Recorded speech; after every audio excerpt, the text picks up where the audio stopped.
sincerely, who's not fasting sincerely, Imam is already concerned about himself too, right? If the president of a country says, look, I want all my citizens to fast, people are not going to fast because you can't tell other people fasting or not. But if Allah tells us to fast, yes, Allah knows if we are fasting sincerely or not. Allah knows if we go somewhere and eat something and pretend to be fasting. Allah knows whether we are only fasting because our parents are forcing us to fast. Allah knows because I'm a husband, maybe my wife is so religious, and then so I have to fast because I don't want to think that I'm a bad guy. You know what I'm saying? Or maybe the other way around. That intention you cannot have from Almighty Allah. So may Allah make it easy for us. May Allah guide us on the straight path. So brothers and sisters in Islam, Alhamdulillah for Islam. Alhamdulillah for this month of Ramadan. Can you imagine on the day of judgment, you are singled out by the Almighty Allah for fasting in the month of Ramadan, and you are directed to enter paradise in a particular door or entrance. And what is the name of that entrance? Ar-Rayyan. That's the door that is exclusively reserved for people who fast for the sake of Allah. Can you imagine if you are single among everybody to enter paradise through that door that is called Ar-Rayyan? May Allah make all of us really want to enter that, inshallah. So brothers and sisters in Islam, I don't want to bore you, but I'm telling you this is a big one that we should take advantage of. So Allah can, you never know, like I said. I have no guarantee that I can even make it before Isha prayer. Only Allah knows, right? So don't waste the time. Don't gamble your life. So Allah warns us in the Quran also, and He tells us that Ya ayyuhal ladhina amanu dukhulu fi silmin kafatan wa la tattabi'u khutuwati shaytan innahu lakum aduwwun mubin. Allah said, oh you who believe, Ya ayyuhal ladhina amanu dukhulu fi silmin kafatan, go into Islam kafatan, completely, wholeheartedly, and do not follow the footsteps of shaitan. Innahu lakum aduwwun mubin. Shaitan is an open enemy to us.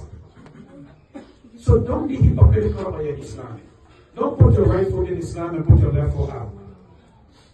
You can't be hypocritical about that. You can't gamble your life.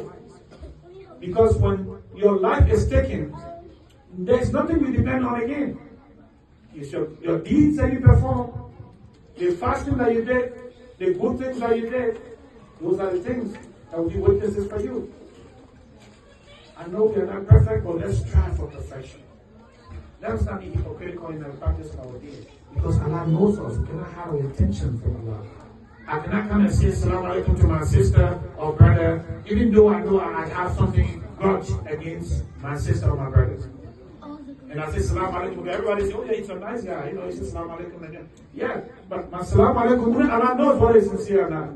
So that intention, you can hide it from Allah. So let's form the community. Let's do. I'm impressed with what you guys are doing. Alhamdulillah. May Allah put barakah into your work. Look at how beautiful it is. You come here with your sisters, wives, and husbands. Kids are getting together like this. And you never know the psychological impact it will have on these little kids. You may underestimate it now, but as they grow up, it remains in their head. Oh, I used to see my parents like this. We used to gather together. We come from a culture. We come from a religion. It will stay with the children. That's why people bring the kids together. That's why we're having this kind of program. Don't leave our sisters out. Don't leave the kids out. Let them participate. You know, my late father used to tell us in Madingo, in Madingo that we speak, he used to say, I don't know whether maybe somebody will understand from the thing. He said, you know, when you call Deni, the child, he said, that child's head is not going to be removed and replaced with the head of an adult. So it is that childish head that will grow up into the head of an adult. So that's how when the children are around like this, they observe these things, they grow up and become part of them. They know where they come from. They know who are the parents.